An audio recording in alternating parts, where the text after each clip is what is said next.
Live from Pier 3 in San Francisco, welcome to Bloomberg West, where we cover the global technology and media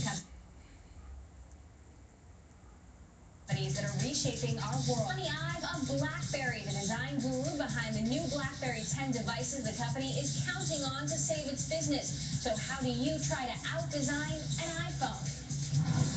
And the nearly 10-ton meteor that shot across the Russian sky was still too small to be detected even by the most powerful telescopes. We show you how NASA is trying to change that.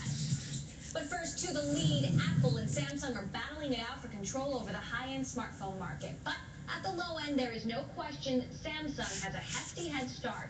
Samsung has just released a new line of low-cost phones in India called Rex. They will soon be debuted in other emerging markets like Russia, Africa, and South America. Samsung calls them smart feature phones with a touchscreen. Users can surf the web and use a limited number of apps. They cost less than $120 and will be released in other emerging markets as well. Now, Bloomberg News has reported Apple is also working on a cheaper iPhone under $150. That phone could be available late this year, but there's no sign of it yet.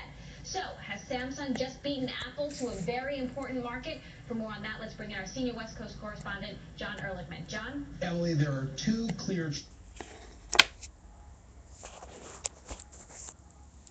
trends. Number one, cheaper smartphones are selling very well, and number two, that's being fueled by the demand in the markets you mentioned, like India and Russia, China, Latin America. We've got some data that can help explain this story, courtesy of our friends here at the Bloomberg Analysis team and from IDC. Let's start with this trend of people buying cheaper smartphones. If you go back to the fourth quarter of 2010, so a couple of years ago, it was most common to see people buying smartphones that cost at least $350. So generally we're talking about iPhones, 61%.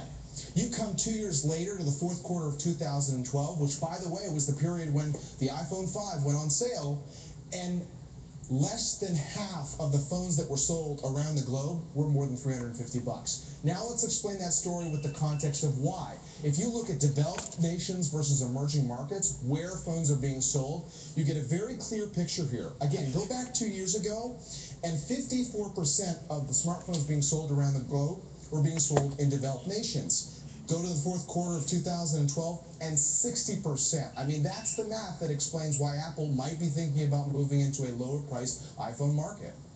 Right, John. You know, one of the biggest differences between Apple and Samsung is just how many phones Samsung has on the market at any one time at a wide range of prices. Well, that's the other thing, a spray strategy. I think a lot of people know that the Apple strategy is, let's have the most up-to-date phone we've got, in this case the iPhone 5, and then their cheaper phone strategy is to basically just bring down the pricing on existing phones. They only have 3 phones on the market at one time. Right now you've got the iPhone 4S and the iPhone 4 that are still on the market because the iPhone 5 is the latest phone.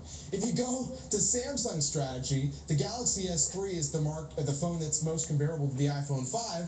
We don't have enough room to show you all the Samsung type phones that are on the market at that lower price point too.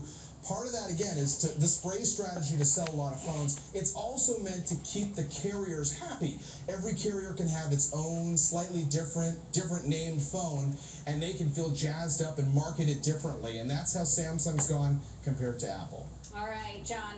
Thank you so much for that. We're going to dig into this a bit more. Of course, even if Samsung has more phones on sale at a range of prices, there's still the question of how much that even matters to Apple. My next guest says, for better or for worse, Apple just doesn't see emerging markets as being very relevant.